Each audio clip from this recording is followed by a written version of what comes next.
ভারতের পশ্চিমবঙ্গে বিজেপির জয়ের পর নতুন সংকটের আশঙ্কা তৈরি হয়েছে। সীমান্তবর্তী এই রাজ্য থেকে বাংলাদেশে পুশিন বাড়তে পারে বলে আলোচনা রয়েছে। অবৈধ অনুপ্রবেশকারী তকমা দিয়ে দেশটি থেকে বাংলাদেশে জোরপূর্বক মানুষ প্রবেশ করানোর নজির অতীতেও রয়েছে। বিজেপি নেতাদের বিভিন্ন সময়ের বক্তব্য ও ভারতের সাম্প্রতিক কর্মকাণ্ডের ফলে পুশ ইন এখন নতুন করে প্রশ্ন তৈরি করেছে।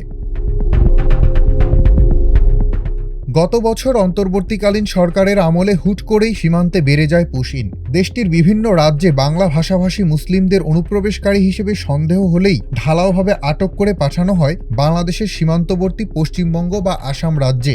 বিএসএফের হাতে সেই লোকদের তুলে দেওয়া হলে রাতের অন্ধকারে বা বন্দুকের মুখে তাদের ঠেলে পাঠানো হয় সীমান্তের এপারে।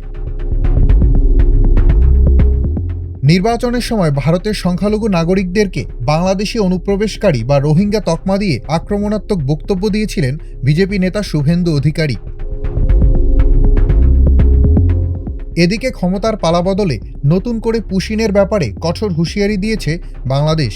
পররাষ্ট্রমন্ত্রী ডক্টর খলিলুর রহমান স্পষ্ট জানিয়েছেন, পশ্চিমবঙ্গ সীমান্ত দিয়ে কোনো ধরনের পুশিনের ঘটনা ঘটলে ঢাকা তার পাল্টা ব্যবস্থা নিতে বিন্দুমাত্র দ্বিধা করবে না। সীমান্ত দিয়ে কোনো ধরনের অবৈধ অনুপ্রবেশ রোধে কড়া নজর রেখেছে বিজিবি। গত রাতে সংবাদ মাধ্যমে পাঠানো এক বার্তায় বিষয়টি জানানো হয়। তবে ভারতের নির্বাচনের ফল প্রকাশের দিনে হঠাৎ এমন সতর্কবার্তা দেওয়ার ব্যাপারে সংস্থাটির পক্ষ থেকে আনুষ্ঠানিকভাবে কোনো ব্যাখ্যা জানানো হয়নি।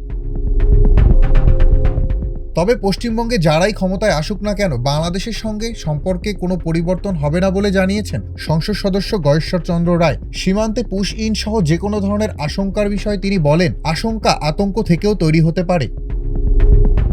বাংলাদেশ নিয়ে বিজেপি নেতাদের উত্তেজনাকর বক্তব্যকে গুরুত্বের সাথে দেখতে চান না প্রধানমন্ত্রীর তথ্য উপদেষ্টা জাহেদুর রহমান। তিনি বলেন, এ ধরনের বক্তব্য রাজনৈতিক বাগাড়ম্বর ছাড়া কিছুই নয়। সরকার গঠিত হওয়ার পর বাংলাদেশের সঙ্গে সহযোগিতার সম্পর্কই থাকবে বলে আশাবাদী তিনি। পশ্চিমবঙ্গে বিজেপি ক্ষমতায় আসার পর বাংলাদেশ ভারত সীমান্তে উত্তেজনা বাড়তে পারে বলে সতর্ক করেছেন রাজনৈতিক বিশ্লেষকরা।